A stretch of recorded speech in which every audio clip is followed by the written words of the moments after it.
وأقول في القرآن ما جاءت به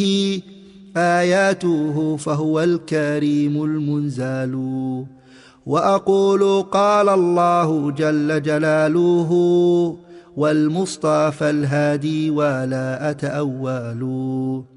وجميع آيات الصفات أمرها حقا كما نقل الطراز الأول. وأرد عهدتها إلى نقالها وأصونها عن كل ما يتخيل. قبحا لمن نبذ القرآن. السلام علیکم ورحمۃ اللہ وبرکاتہ. کچھ کتاب فسألني بعض الإخوان أن ألخص له المهم من ذلك فلخصته في أوراق لطيفة سميتها نخبة الفكر في مصطلح أهل الأثر على ترتيب ابتكرته وسبيل انتهجته مع ما ضممته إليه من شوارد الفرائض وزوائد الفوائد. فرغب إلي ثانيا أن أدع عليها شرحا يحل رموزها ويفتح كنوزها ويوضح ما خفي على المبتدئ من ذلك. فأجبته إلى سؤاله رجاء الاندراج في تلك المسالك فبالغت في شرحها في الإيضاح والتوجيه ونبهت على خبايا زواياها لأن صاحب البيت أدرى بما فيه. وظهر لي أن إيراده على سورة البسط أليق ودمجها ضمن توضيحها أوفق. فسلكت هذه الطريقة القليلة المسالك فأقول طالبا من الله التوفيق فيما هنالك. فسألني بعض الإخوان. اب حافظ صاحب نے یہ کتاب لکھی تو اس کے بعد کہتے ہیں کہ فسألني بعض الإخوان، سب سے پہلے انہوں نے کتاب لکھی نخبۃ الفکر. جب نخبۃ الفکر کو مکمل کیا اس کے بعد ان کے شاگردوں نے طلباء نے دیکھا جنہوں نے اس کتاب کو پڑھا انہوں نے اس کو مشکل پایا تو انہوں نے کیا کیا فسألني بعض الإخوان. تو حافظ ابن حجر رحمہ اللہ کہتے ہیں کہ پھر مجھے بعض شاگردوں نے بھائیوں نے ساتھیوں نے مجھ سے سوال کیا مطالبہ کیا ان الخص له المهم من ذلك، میں ان کے لیے اس علم میں سے اہم باتوں کی تلخیص کر دوں، یعنی اہم باتیں لکھ لوں ان کے لیے تیار کروں. فلخصته فی اوراق لطیفہ، تو میں نے اس علم کو یعنی علم المصطلح کو چند اوراق میں مختصر سے اوراق میں اس کی تلخیص کر دی اور اس کا نام رکھا سمیتها نخبۃ الفکر فی مصطلح اہل العصر. میں نے اس کا نام رکھا نخبۃ الفکر فی مصطلح اہل العصر. اعلیٰ ترتیب ابتکرتہ، ایسی ترتیب پر جس ترتیب کو میں نے ہی شروع کیا ہے، یعنی اس طرح کی ترتیب کسی اور نے اس سے پہلے نہیں لکھی تھی. اعلیٰ ترتیب، ایسی ترتیب پر ابتکرتہ، میں نے ہی اس کا آغاز کیا ہے. وسبیل انتہجتہ، اور ایسے راستے پر، سبیل میں نے راستہ، انتہجتہ ایسے راستے پر جس کا انتخاب میں نے ہی کیا، جس کا آغاز میں نے ہی کیا. نہج میں نے طریقہ، تو میں نے ہی اس طریقے کا آغاز کیا، اس راستے پر میں ہی چلا. مع ما ضممتہ الیہ، ساتھ اس کے کہ جو کچھ میں نے اس کے ساتھ ملایا من شوارد الفرائض، شوارد شاردہ کی جمع ہے اور شاردہ کہتے ہیں اونٹنی، بہت قیمتی اونٹنی جو ہوگی اس کو کہتے ہیں شاردہ، اس کی جمع ہے من شوارد الفرائض. اور فریدۃ کی جمع ہے فرائض. فریدۃ کہتے ہیں منفرد، یکتا روزگار، یعنی اس جیسی کوئی اور چیز نہ ہو اس کو کہتے ہیں فریدہ. تو یہاں کہنے کا مطلب ہے کہ بہت اچھی اور اس طرح کی چیزیں اس سے پہلے وجود میں نہیں آئی تھی، تو میں نے اس کے ساتھ وہ فائدہ مند چیزیں ملائیں. وزوائد الفوائد، تاکید کے لیے زائدہ، زوائد جو ہے زائدۃ کی جمع ہے، فوائد فائدۃ کی جمع، یعنی بہت زیادہ فائدے کی باتیں، اچھی اور زیادہ فائدے کی مفید باتیں میں نے اس کے ساتھ ساتھ ملائی. فرغب الی ثانیا، پھر وہ میری طرف دوبارہ راغب ہوئی، یعنی انہوں نے پھر مجھ سے مطالبہ کیا ان اضع علیہا شرحن، اس کتاب کی میں شرح رکھ دوں، یعنی شرح لکھ دوں، اس کی میں شرح بھی لکھ دوں، یحل رموزہا، جو اس کے رموز کو، اس کے اسرار کو، اس کے رازوں کو کھول دے، واضح کر دے، یہ ویفتح کنوزہا، اور اس کے خزانوں کو کھول دے، یعنی اس میں خزانے ہیں لیکن وہ مشکل ہے ہمارا حاصل کرنا، اس لیے آپ اس کی شرح بھی لکھیں اور ان چیزوں کی وضاحت ہو جائے۔ ویفتح کنوزہا، اس کے خزانوں کو کھول دے، ویوضح ما خفی علی المبتدی من ذلک، اور اس علم میں سے جو ابتدائی طالب علم پر پوشیدہ ہے اس کی وضاحت ہو جائے۔ ایسی شرح آپ لکھ دیں جو اس کے رموز کو، اس کے اسرار کو کھول دے اور اس کے خزانوں کو کھول دے، اس کے خزانوں کو واضح کر دے، اور وہ چیزیں جو پوشیدہ ہیں ابتدائی طالب علم پر، ابتدائی طالب علم کے لیے جو چیزیں مخفی ہیں، پوشیدہ ہیں، ان کو بھی واضح کر دے، اس کی وضاحت ہو جائے۔ فَأَجَبْتُهُ إِلَىٰ سُؤَالِهِ، یعنی اب اس کو شرح لکھنی ہے، شرح کا بھی مطالبہ ہے اور پہلے اس چیز کا مطالبہ تھا اس کو بھی لکھ دیا، تو اصل کتاب کے بعد پھر شرح کی ضرورت پڑ گئی، تو پھر انہوں نے خود ہی شرح لکھی۔ تو کہتے ہیں کہ میں نے پھر ان کے مطالبے پر شرح بھی لکھ دی اور میں نے ان کا جواب دیا، ان کا مان لیا مطالبہ جو انہوں نے کیا تھا۔ فَأَجَبْتُ إِلَىٰ سُؤَالِهِ رَجَا الْإِنْدِرَاجِ فِي تِلْكَ الْمَسَالِكِ، میں نے ان کے سوال کا جواب دیا، ان کا مطالبہ قبول کیا اور میں نے شرح لکھنا شروع کر دی۔ لیکن یہ شرح کیسے میں نے لکھی؟ رجاء الاندراج فی تلک المسالک، یعنی ان متن کے ساتھ ساتھ میں اس شرح کو درج کر دوں اس طرح سے کہ یہ پتہ نہ چلے کہ یہ شرح ہے یا اصل ہے، یعنی اصل اور شرح کو اس طرح سے ملا دوں تاکہ معاملہ آسان ہو جائے۔ فبالغت فی شرحہا، میں نے اس کی شرح میں مبالغے سے کام لیا، یعنی اچھی شرح کر دی، اچھی طرح سے وضاحت کر دی۔ فی الایضاح والتوجیہ، وضاحت کر دی، وضاحت میں نے شرح میں مبالغہ کیا، اور توجیہ میں اس کی وجہ بیان کرنے میں، اسباب بیان کرنے میں، جس کی حکمت ہو یا وجہ ہوں، اسباب ہوں، ان اسباب کو میں نے اچھی طرح سے مبالغے کے ساتھ لکھا ہے۔ توجیہ میں نے وجہ، توجیہ وجہ سے ہے، توجیہ کے معنی نہیں، میں وجہ بیان کر دی اس طرح بولتے ہیں، یا سبب بیان کر دیا، حکمت بیان کر دی، کسی چیز کو واضح کر دیا۔ وَنَبَّهْتُ عَلَى خَبَايَا زَوَایَاهَا، اور میں نے واضح کر دیا یا باخبر کر دیا، آگاہ کر دیا، علی خبایا، پوشیدہ چیزوں پر، خبیات میں نہیں پوشیدہ، خبیاتوں کی جمع خبایا، زوایاها، زاویت میں یعنی کوئی زاویہ، گوشہ یا کنارہ کہیں، کہنے کا مطلب ہے کہ یہاں کسی کنارے میں اگر کوئی چیز کسی گوشے میں کہیں چھپی ہوئی چیز ہے، میں نے اس کو بھی واضح کر دیا، اس کو بھی ظاہر کر دیا۔ فَإِن لِأَنَّ صاحب البیت ادریٰ بما فی، اس لیے کہ گھر والا ہی زیادہ جاننے والا ہے کہ اس کے گھر میں کیا ہے، گھر والا ہی زیادہ بہتر جاننے والا ہے اس کے گھر میں کیا ہے، تو یعنی وہ چیزوں کو فوراً حاصل کرے گا، تلاش کر لے گا جو صاحب بیت ہوگا، جو گھر والا ہوگا۔ وَظَهَرَ لِي أَنَّ إِرَادَهُ عَلَى صُورَةِ الْبَسْطِ أَلْيَقُ، اور میرے لیے یہ بات واضح ہو گئی کہ اس کا وارد کرنا یعنی شرح کا لکھنا عَلَى صُورَةِ الْبَسْطِ، یعنی تفصیل کے ساتھ، شرح کے ساتھ یا وضاحت کے ساتھ اس کو لکھنا الیق کی زیادہ لائق ہے، زیادہ اچھا ہے، زیادہ بہتر ہے۔ وَدَمْجَهَا ضِمْنَ تَوْضِیحِهَا أَوْفَقُ، اور اس کا داخل کرنا یعنی شرح کا یا متن کا داخل کرنا اس کی وضاحت کے ضمن میں، اس کی وضاحت کے دوران، یعنی متن اور شرح کو ایک ساتھ ملا دینا، اوفق یہ زیادہ موافقت والا ہے، زیادہ مناسب ہے، زیادہ مناسبت والا ہے،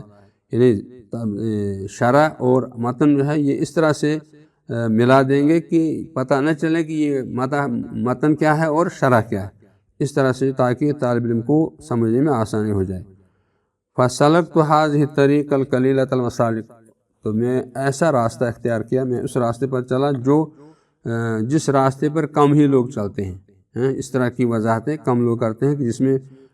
پتہ ہی نہیں چلے کہ متن کیا ہے اور شرح کیا ہے، تو متن اور شرح کو میں نے اس انداز سے لکھا تاکہ پتہ چلے کہ یہ سمجھے ایک ہی ہے، تو اس طرح سے سننے میں یا سمجھنے میں کوئی دقت نہ ہو، تو اس طرح سے انہوں نے اب شرح لکھی ہے۔ تو شرح کا نام ہے نزہۃ النظر اور اصل کتاب ہے نخبۃ الفکر، تو نخبۃ الفکر جب لکھی اس کے بعد وہ لوگوں کو مشکل معلوم ہوئی، اس میں کافی پریشانی نظر آئیں، تو انہوں نے مجھ سے مطالبہ کیا کہ میں اس کی شرح بھی لکھ دوں۔ اس طرح سے میں نے پھر شرح لکھی ہے۔ پھر کہتے فَأَقُولُ طَالِبًا مِنَ اللَّهِ تَوْفِيقَ فِيمَا هُنَالِكَ، تو میں اللہ تعالیٰ سے توفیق کا مطالبہ کرتے ہوئے، توفیق مانگتے ہوئے کہتا ہوں فیما ہنالک کہ وہاں کیا ہے، یعنی اس متن میں متن کیا ہے، متن ہے الخبر۔ اب دیکھیں متن کا لفظ ہے الخبر، اس کے بعد شرح انہوں نے لکھی ہے عند علماء ھذا الفن مرادف للحدیث، خبر اس فن کے علماء کے پاس، اس فن کے ماہرین کے پاس حدیث کے معنی میں ہے، حدیث کے مترادف ہے، یعنی حدیث کا ہم معنی ہے۔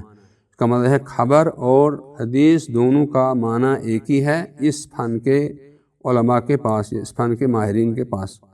تو وہ خبر اور حدیث کو ایک ہی مانتے ہیں۔ اس طرح سے اب یہاں دیکھیں الخبر کا لفظ ہے متن کا لفظ، اور شرح ہے عند علماء ھذا الفن مرادف للحدیث، تو پتہ چلے گا کہ شرح کیا ہے اور متن کیا ہے، جیسے لگ رہا ہے ایک ہی چیز ہے۔ کہہ رہے ہیں الخبر عند علماء ھذا الفن مرادف للحدیث، اس فن کے علماء کے ہاں حدیث کی یہ خبر کی تعریف وہی تعریف ہے جو حدیث کی تعریف ہے، جو حدیث کی تعریف ہے۔ حدیث کی تعریف جو ہے، حدیث کی تعریف جو ہے وہی خبر کی بھی تعریف ہے۔ الخبر عند علماء ھذا الفن مرادف للحدیث، حدیث کے مترادف ہے، حدیث کے ہم معنی ہے، مترادف کا معنی یعنی حدیث اور خبر کا معنی ایک ہی ہے۔ اس طرح سے یہ خبر کا معنی بتایا۔ وقیل الحدیث ما جاء عن النبی صلی اللہ علیہ وسلم، اور یہ بھی کہا گیا کہ حدیث وہ ہے جو نبی کریم صلی اللہ علیہ وسلم سے مروی ہو، یعنی نبی کریم صلی اللہ علیہ وسلم کے قول، فعل اور تقریر کو حدیث کہیں گے، یا یوں کہیں کہ حدیث نبی کریم صلی اللہ علیہ وسلم جس چیز کی نسبت ہم رسول اللہ صلی اللہ علیہ وسلم کی طرف کریں گے وہ حدیث ہے، اور خبر، اور والخبر ما جاء عن غیرہ، اور خبر وہ ہے جو نبی کریم صلی اللہ علیہ وسلم کے علاوہ دوسرے لوگوں کی طرف سے آ جائے، جس میں صحابہ بھی ہیں، تابعین ہیں، تبع تابعین، یا دنیا بھر کے جو خبریں ہیں اس کو کہتے ہیں خبر۔ تو اس کا مطلب ہوا کہ پہلی تعریف خبر کی ہوئی کہ خبر اور حدیث کا ایک ہی معنی ہے، دوسرا ہے کہ نہیں حدیث الگ چیز ہے اور خبر الگ چیز ہے، متباینان۔ الحدیث ما جاء عن النبی صلی اللہ علیہ وسلم، حدیث وہ ہے جو نبی کریم صلی اللہ علیہ وسلم سے مروی ہو، نبی صلی اللہ علیہ وسلم سے آ جائے، چاہے قول ہو، فعل ہو، تقریر ہو، صفت ہو، اس طرح سے یہ ساری چیزیں۔ والخبر ما جاء عن غیرہ، اور خبر وہ ہے جو ان کے علاوہ سے آ جائے، نبی کریم صلی اللہ علیہ وسلم کے علاوہ جن لوگوں کی طرف سے آ جائے تو ہم اس کو خبر کہیں گے۔ اس کا معنی ہوا کہ حدیث اور خبر الگ الگ چیزیں ہیں۔ پھر آگے کہہ رہے وَمِن ثَمَّ قِيلَ لِمَنْ يَشْتَغِلُ بِالتَّوَارِيخِ وَمَا شَاكَلَهَا الْأَخْبَارِ، یہیں سے کہا گیا ہے، یہیں سے مسئلہ مستنبط ہوتا ہے کہ وہ آدمی، اس آدمی سے کے بارے میں کہا گیا ہے، قیل لمن یشتغل، اس آدمی کے لیے کہا گیا ہے جو تاریخ کے ساتھ اپنے آپ کو مشغول رکھتا ہے، وما شاکلہ، یا تاریخ جیسی چیزوں کے ساتھ، جو تاریخ اور اس جیسی چیزوں کے ساتھ اپنے آپ کو مشغول رکھا ہوا ہے، ایسے آدمی کو کیا کہیں گے؟ الاخباری، اس کو کہیں گے اخباری، یا یوں کہ دوسرے لفظ میں مورخ، ایسے آدمی کو مورخ کہہ سکتے ہیں، اخباری کہیں یا مورخ۔ وَلِمَنْ يَشْتَغِلُ بِالسُنَّةِ النَّبَوِيَّةِ الْمُحَدِّثِ، اور اس آدمی کے لیے کہا جائے گا جو سنت نبویہ کے ساتھ مصروف رہتا ہے، سنت نبویہ کے ساتھ مشتغل ہے، مشغول ہے،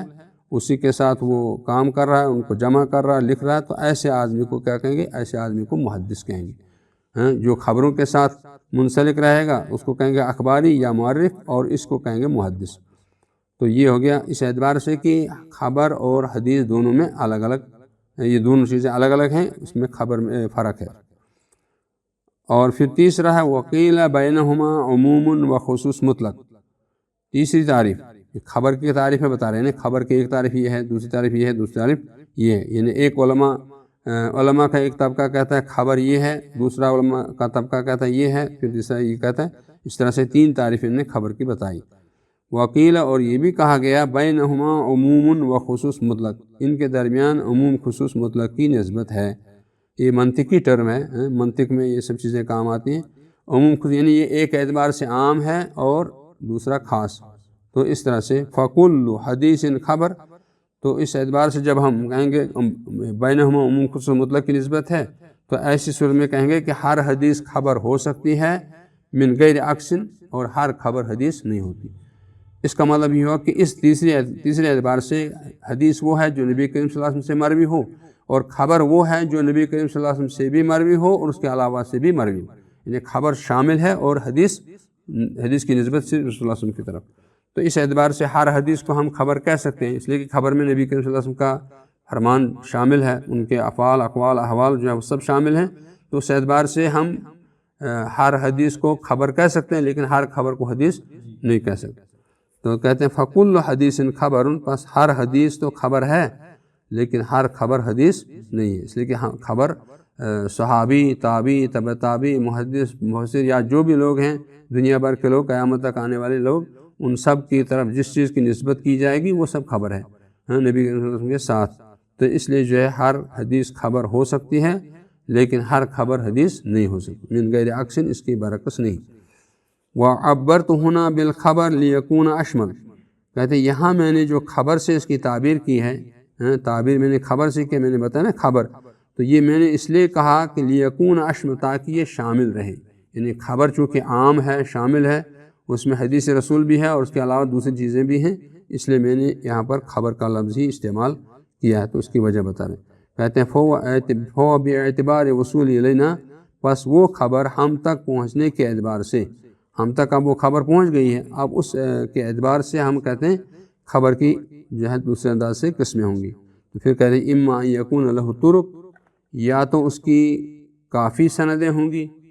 طرق اے اسانید کثیرہ، اس کی بہت ساری سندیں ہوں گی، بہت زیادہ سندیں ہوں گی، اور یہاں پر طرق کی تھوڑا وضاحت کر رہے ہیں کہ صرف کے اعتبار سے کہتے ہیں لأن طرقا جمع طریق، اس لیے کہ لفظ طرق یہ طریق کی جمع ہے، طریق کی جمع طرق ہے۔ وفعیل فی الکسرہ یجمع علی فعل بضمتین، کہتے ہیں کہ فعیل کی جمع لائی جاتی ہے کثرت کے ساتھ، یعنی جمع کثرت جمع قلت، دو جمع ہوتی ہیں، ایک جمع قلت ہے اور جمع کثرت ہے۔ ایک کا اعتبار ہے 3 سے لے کر کے 10 تک، اور یہ جمع قلت کہلاتا ہے، اور جس سے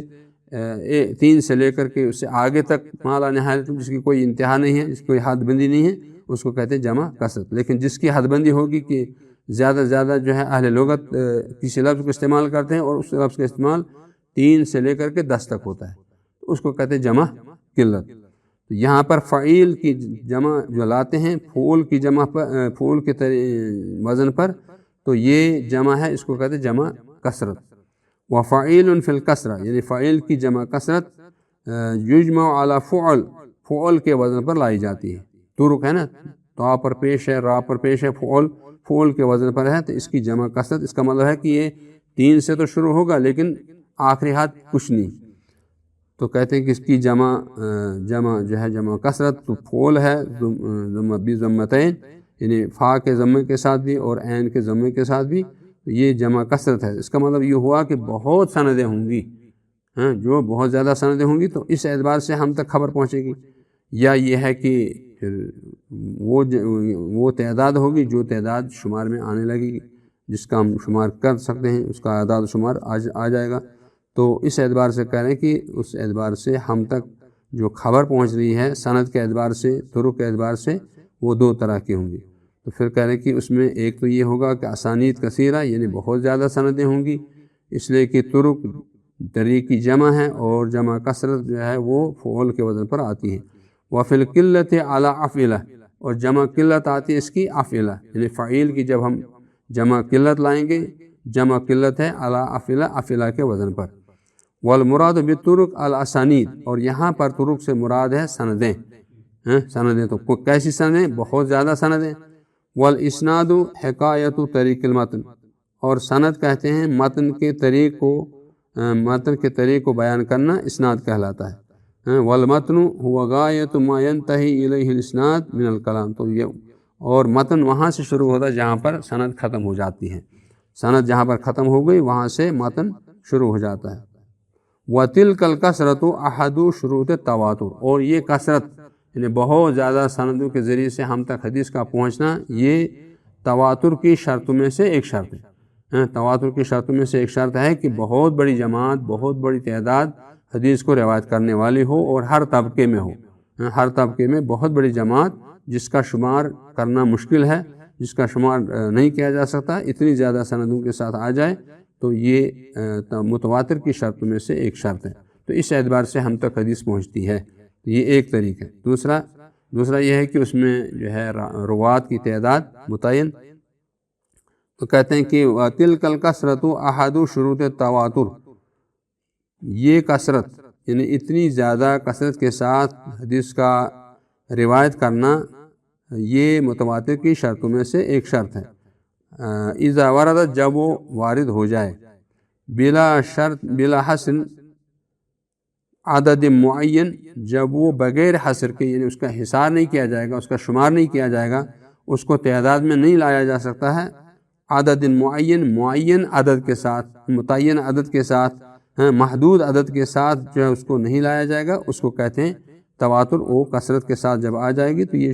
تواتر کی شرطوں میں سے ایک شرط ہے۔ بل تکون العادت، بلکہ عادتاً یا فی الغالب اکثر ایسا ہوتا ہے، قد احالت تواتؤہم علی الکذب، اتنی بڑی جماعت سے جب کوئی خبر ہم تک پہنچے گی تو ہم ایسی صورت میں کسی اتنی بڑی جماعت کا جھوٹ پر متفق ہونے کو محال سمجھیں۔ اتنی بڑی جماعت جب کسی حدیث کو روایت کر رہی ہے، کوئی خبر ہم تک پہنچا رہی ہے، تو پھر ہم کہیں گے یہ جھوٹ ہے، ایسا ناممکن ہے۔ اتنی بڑی جماعت جھوٹ پر متفق نہیں ہو سکتا۔ تواتر میں یعنی متفق ہونا، ایک دوسرے کے موافق ہونا، اتنی بڑی جماعت کا ایک دوسرے کے موافق ہونا محال ہے الکذب، جھوٹ پر۔ وَقَضَى وُقُوعُ مِنْهُمْ اتِّفَاقًا مِنْ غَيْرِ قَصْدٍ، اور اس طرح سے یہ بھی کہا جائے گا کہ اتنی بڑی تعداد لوگوں کی ہے تو ان میں سے اتنی تعداد کی نسبت ہم یہ نہیں کہہ سکتے کہ یہ واقعہ ہوا ہے، اتفاقی حادثہ ہوا ہے، یہ اتفاقی حادثہ بھی نہیں ہو سکتا ہے۔ تو اتنے لوگوں کی طرف سے خبر کا واقعہ ہونا، خبر کا آ جانا، یہ اتفاقی حادثہ نہیں ہے، من غیر قصد، بغیر اتفاق کے ہو، بغیر ارادے کے ہو، یہ اتفاقی حادثہ بھی نہیں ہے۔ تو جب یہ چیز نہیں ہے، اس کا معنی یہ ہے کہ یہ خبر ہم تک اتنی بڑی تعداد سے آئی ہوئی ہے کہ ہم اس تعداد کا شمار نہیں رکھ سکتے۔ تو یہ ایک طریقہ یہ ہے۔ فلا معنى لتعیین العدد علی الصحیح، تو کہتے ہیں کہ اس اعتبار سے عدد کا متعین کرنا، عدد کی تحدید کرنا، عدد کی کیا نام ہے، عدد کو مقید کرنا صحیح قول کے مطابق، راجح قول کے مطابق، یہ اس کا کوئی معنی نہیں ہے۔ اس کا معنی ہے کہ صحیح قول یہی ہے کہ اتنی بڑی جماعت سے حدیث ہم تک پہنچ رہی ہے، جو جماعت بہت زیادہ ہے، بہت بڑی ہے، اس کا تعداد اعداد شمار ناممکن ہے، اور اسی طرح سے اتنے لوگوں کا جھوٹ پر متفق ہونا بھی محال ہے، یا اتنے لوگوں کی طرف سے کوئی اتفاقی حادثہ ہو جائے، ایسا بھی ناممکن ہے۔ تو اس طرح سے یہ حدیث، اس طرح کی حدیث کو متواتر کہیں گے، اس طرح کی خبر کو جو اتنی تعداد سے ہم تک پہنچے گی، اس کو کہیں گے متواتر۔ تو یہ کہیں کہ تو صحیح قول کے مطابق جو ہے گویا ان کے نزدیک حافظ صاحب کہتے ہیں کہ صحیح قول کے مطابق راجح قول یہ ہے کہ متواتر میں ہم کوئی تعداد متعین نہیں کر سکتے۔ حالانکہ کچھ لوگوں نے جو ہے جیسے تیسیر مصطلح حدیث میں ہے کہ 10 آدمیوں کی تعداد کو ہم کہیں گے متواتر، لیکن وہ صحیح درست قول نہیں ہے۔ صحیح قول یہ ہے کہ اس کی کوئی تعداد ہم متعین ہی نہ کریں، اتنی بڑی تعداد ہو کہ دل مطمئن ہو جائے گا کہ ہاں یہ بہت بڑی جماعت ہے، اور جب اتنی بڑی جماعت ہوگی تو اتنی بڑی جماعت سے حدیث کا ہم تک پہنچنا اس بات کا متقاضی ہے کہ یہ ناممکن ہے کہ اتنے لوگ جھوٹ بولیں گے، یہ محال ہے کہ جھوٹ پر متفق ہو جائے یا کوئی اتفاقی حادثہ ہو، اس طرح کی بات نہیں ہو سکتی۔ اس لیے ہم اس کی تعداد کو متعین ہی نہ کریں۔ ہم کیوں کریں گے 10؟ اس کا مطلب ہے کہ اگر کوئی 10 کی تعداد متعین کرے گا، اس کا معنی یہ ہوگا کہ پھر 9 والا جو ہے وہ متواتر نہیں ہے، تو یہ کوئی ہے۔ اگر کوئی کہے گا 15 متواتر ہے تو پھر 14 متواتر نہیں ہے، تو لہٰذا ہم اس کی تعداد ہی متعین نہ کریں۔ تو صحیح قول کے مطابق محدثین کا صحیح قول یہ ہے کہ اس کی تعداد متعین ہے ہی نہیں، بس یہ ہے کہ نفس جو مطمئن ہو جائے، دل مطمئن ہو جائے کہ ہاں یہ بہت بڑی جماعت سے حدیث آ رہی ہے، یہ متواتر ہے۔ وقیل ومنہم من عینہ، ومنہم من عینہ، ان میں سے بعض لوگوں نے اس کو متعین کیا ہے، یعنی جو متواتر ہم کسی کو کہیں گے تو متواتر کس حدیث کو کہیں گے؟ کہتے ہیں کہ بعض لوگوں نے اس تواتر کو 4 آدمی میں منحصر کر دیا کہ اگر یہ 4 آدمی سے آ جائے تو اس کو کہیں گے ہم یہ متواتر ہے۔ بعض لوگوں نے کہا وکیل فی الخمسہ، بعض لوگوں نے کہا 5 آدمی 5 راوی ہوں گے ہر طبقے میں تو ہم کہیں گے اس کو یہ متواتر ہے۔ یا وکیل فی السبع، یا کہیں گے کہ 7 آدمی ہر طبقے میں تو وہ متواتر ہے۔ بعض لوگوں نے کہا نہیں 10 آدمی ہوں گے تو پھر کہیں گے ہم یہ متواتر ہے۔ وکیل فی العشرہ، وکیل فی الاثنی عشر، بعض لوگوں کا 12 آدمی آ جائیں گے ہر طبقے میں تو ہم کہیں گے اس کو متواتر ہے۔ وکیل فی الاربعین، بعض لوگوں نے کہا 40 آدمی آئیں گے ہر طبقے میں تو ہم کہیں گے متواتر ہے۔ وکیل فی السبعین، اور بعض لوگوں نے کہا کہ 70 آدمی آ جائیں گے ہر طبقے میں تو یہ متواتر ہے۔ وکیل غیر ذالک، اور اس کے علاوہ بھی بہت ساری باتیں کہیں گے، لیکن یہ ساری باتیں جو ہے یہ ویسے ہی لگ رہا ہے کہ یہ درست نہیں ہے۔ اب کہاں ہم ہر طبقے میں 70 آدمی ڈھونڈیں گے، کون اتنا یہ سب؟ ہاں کثرت سے آ جائے، جس کثرت سے دل مطمئن ہو جائے تو یہ سیدھی سی بات ہے کہ متواتر ہوگی، اور عادتاً اتنے سارے لوگوں کا جھوٹ پر متفق ہونا محال ہے، اور یہ بھی نہیں ہو سکتا کہ اتنے لوگ جو ہے کوئی اتفاق حادثہ ہو جائے تو ہم کہیں کہ یہ حادثہ ہے، اس طرح کی چیزیں نہیں۔ تو لہٰذا اس طرح کی یہ قید کرنا، مقید کرنا، اتنے لوگ ہیں یا اتنے لوگ ہونے چاہیے، اتنے لوگ ہونے چاہیے، یہ سب اسی لیے کہتے ہیں فلا مانن لتعین العدد علی الصحیح۔ پہلے حافظ صاحب نے ہتھوڑا مار دیا اچھی طرح سے، کہا کہ نہیں، اس تعین کی کوئی حد متعین نہ کیجیے، اور یہی صحیح قول ہے، راجح قول یہی ہے۔ ٹھیک ہے، بس پھر اس کے بعد یہ دلیل کے طور کہہ رہے ہیں کہ ہر آدمی نے اپنے اپنے حساب سے دلیل لیں، کسی نے کسی پر قیاس کیا، کسی نے کسی پر قیاس کیا، لیکن وہ قیاس بھی صحیح نہیں، اس لیے کہ وہ دوسری چیز میں قیاس ہے، ایک چیز کا قیاس ہم دوسری چیز میں نہیں کر سکتے۔ کہیں جو ہے شواہد کی جو ہے ضرورت ہے 2 شاہد ہونے چاہیے، کسی جگہ ایک ہی شاہد ضرورت ہے، کسی جگہ 4 شاہد کی ضرورت ہے، تو اس طرح سے ہر ایک کا معاملہ اپنے اپنے حساب سے، لہٰذا اس کو اس پر یہ دلیل کو فٹ کرنا یا اس کو اس پر قیاس کرنا وہ درست نہیں ہے۔ اس لیے انہوں نے اچھا لفظ کہا فلا مان لتعین عدد علی الصحیح، کہ کسی تعداد کو متعین کرنا متواتر میں یہ صحیح نہیں ہے، تعداد جو ہے کھلی چھوڑ دیجیے، آپ اس کو متعین نہ کیجیے۔